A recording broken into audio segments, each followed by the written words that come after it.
కాళ్ళ జయదేవ్, మాది ఇచ్చాపురం. ఒక ఆడపిల్లకి, ఒక డాక్టర్కి, అది కూడా ఒక కాలేజీలో రక్షణ లేకుండా అతి దారుణంగా చెప్పుకోవడానికి సిగ్గా ఉంది. ముందు ఆడపిల్లకి రక్షణ కల్పించండి. తప్పు చేసిన వాడికి శిక్షించడం కాదు, వెంటనే శిక్షించాలి.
ఇప్పుడు అమ్మాయికి రక్షణ లేకుండా అయిపోయింది. ఒక అమ్మాయికి ముట్టుకోవాలంటే ఏదైనా అమ్మాయి హక్కుతోటి అవుతుంది. అది ఫ్రెండ్ అయినా, బాయ్ ఫ్రెండ్ అయినా, ఆఖరికి మన భర్త అయినా.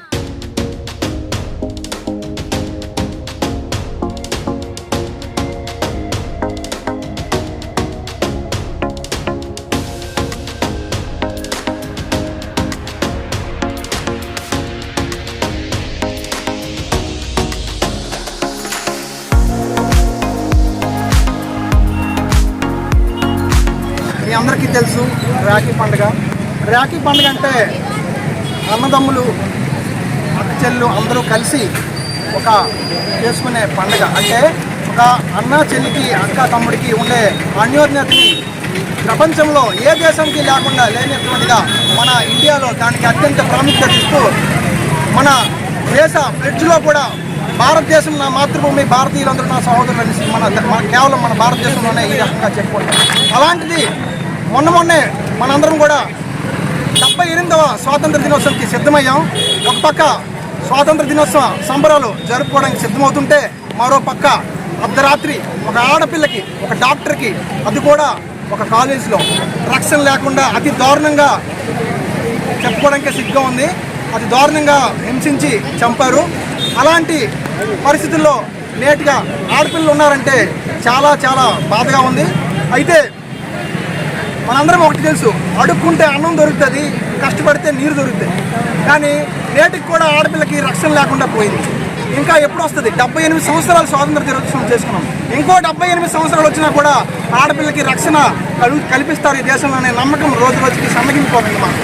కాబట్టి పెద్దలందరూ కూడా, అధికారులు అయితేనేమి, నాయకులు అయితేనేమి, కానీ కామన్ సిటిజన్స్ అయినా కూడా ప్రతి ఒక్కరూ కూడా ఎక్కడైనా సరే ముందుకొచ్చి ఇలాంటి సంఘటనలు ఇక మీద జరగకుండా ప్రతి ఒక్కరూ ఇందులో భాగం పంచుకోవాలని కోరుకుంటున్నాము. అదే కాకుండా ఎక్కడైనా సరే ఫ్లెక్సీ పెట్టాం మేము.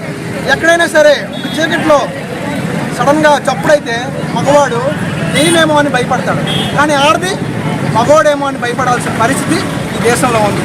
కాబట్టి ఎక్కడైనా సరే కనీసం ఒక మానవతా దృక్పథంతో ఆలోచించి, మీకేమో పెద్ద పెద్ద మాకు మెట్రో రైళ్లు కానీ, ఎయిర్పోర్ట్లు కానీ అవన్నీ తర్వాత సంగతి, ముందు ఆడపిల్లకి రక్షణ కల్పించండి. అన్న, మీ ఇంట్లో కూడా ఆడపిల్లలు ఉన్నారు, చూసుకోండి.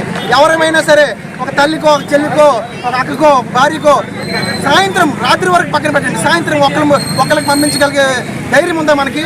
ఆడపిల్ల బయటకు వస్తే ఎప్పుడు వస్తుంది అనేసి సెల్ ఫోన్ నుండి ఎప్పుడున్నావు అనేసి అడుక్కునే పరిస్థితి ఇంకా ఉన్నదంటే సిగ్గనిపించడం లేదా?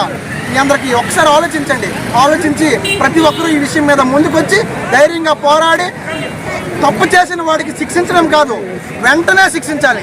మీరు వారం రోజులు, నెల రోజులు, సంవత్సరాలు తీసుకుంటే కుదరదు. వెంటనే ఏ రోజు తప్పు చేస్తారో ఆ రోజే శిక్ష పడాలి.